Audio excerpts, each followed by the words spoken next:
Hi everyone, I hope you are doing well. سلام به همه شما، امیدوارم که حالتون خوب باشه.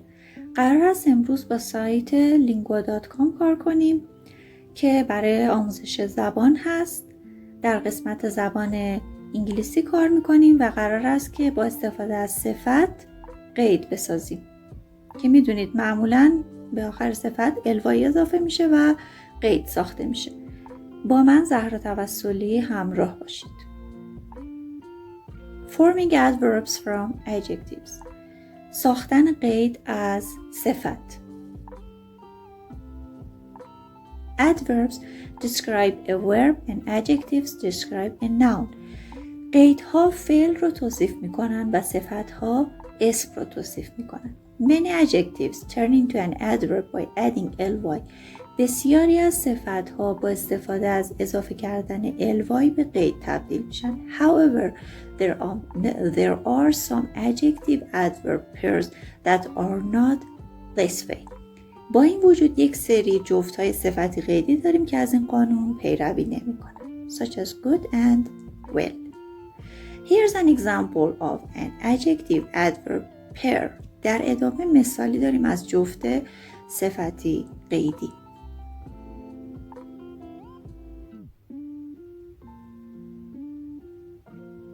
Your hair looks beautiful. موهات زیبا به نظر میرسه. Hair is the noun. مو میشه اسم. Beautiful describes the noun. و صفت beautiful داره اسم رو توصیف میکنه. So beautiful is an adjective. بنابراین beautiful یک صفت هست. This may also be written this way. این همچنین ممکنه این مدلی هم نوشته بشه. You have beautiful hair. موهای زیبایی داری. She performed the music beautifully. او موزیک را با زیبایی اجرا کرد. موسیقی را با زیبایی اجرا کرد یا نواخت. خب. In this sentence, در این جمله, the noun is music. اسم همون music هست.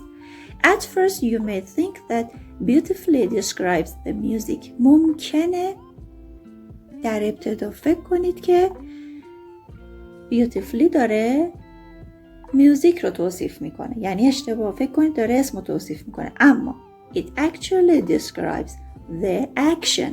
اما در واقع داره اون عمل رو، یعنی اجرای موسیقی رو، نواختن موسیقی رو داره توصیف میکنه. which is performed که همون اجرا کردن. به همین خاطر ما قید داشتیم. بریم با هم تمرین حل کنیم ببینیم چقدر یاد گرفتیم. اینا همه ادجکتیو هستن و ما قیدهاشون رو میسازیم و حواسمون باشه که لحاظ املایی هم درست باشن. یه تغییراتی بعضیاشون دارن. با من همراه باشید. angry عصبانی. angrily وای آخر تبدیل به آی میشه به خاطر اینکه قبلش حرف بی صدا بوده. ر. eventual نهایی.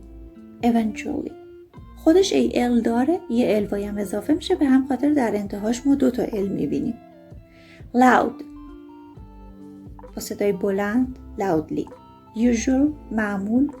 usually به طور معمولی یا معمولا.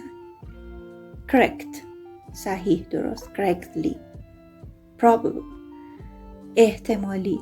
probably اگه آخر کلمه ال باشه ای میفته. probably احتمالاً. perfect عالی بی نقص. perfectly sudden ناگهان. suddenly regular منظم. regularly exactly دقیقاً. safe ایمن. safe safely. real واقعی. really واقعاً.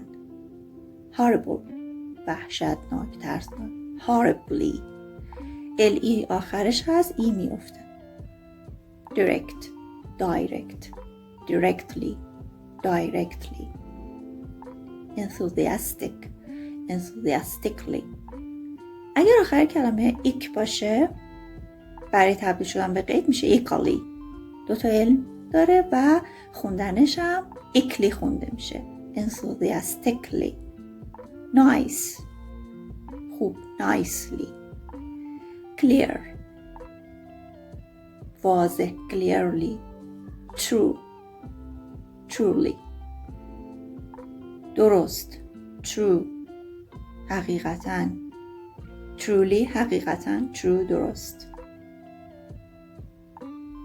basic basically آخرش ایک داره و در املاش ایکالی میشه ولی ایکلی خونده میشه. basic basically. stupid stupidly احمقانه. slow slowly به آهستگی. hard hard سخت به سختی. قیدش هم مثل خودشه. quick سریع quickly به سرعت. careful با دقت carefully به طور با دقتی. dangerous خطرناک dangerously. beautiful beautifully. ببینید کلمه که آخرش فول داره چون خودش یه دونه ال داره یه الوای هم اضافه میکنیم و در املاش 2 تا ال میبینیم. sad ناراحت sadly. bad badly. gentle آرام gently. ال داره ای آخرش میافته. different متفاوت differently به طور متفاوتی. extreme بسیار زیاد extremely. good well بی‌قاعده است. heavy سنگین heavily. آی آخر تبدیل به وای آخر تبدیل به آی میشه. straight مستقیم. قیدش هم همون straight هست. قدیم ها straightly داشتیم ولی الان استفاده نمیشه. lucky خوشبخت luckily. وای تبدیل به آی میشه. early قیدش هم همون early هست زود. tragic غم انگیز tragically به طور غم انگیزی به طرز غم انگیزی. ایک هست و میشه ایکلی.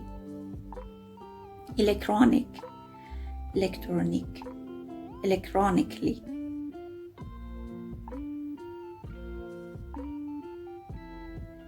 happy شاد خوشحال happily.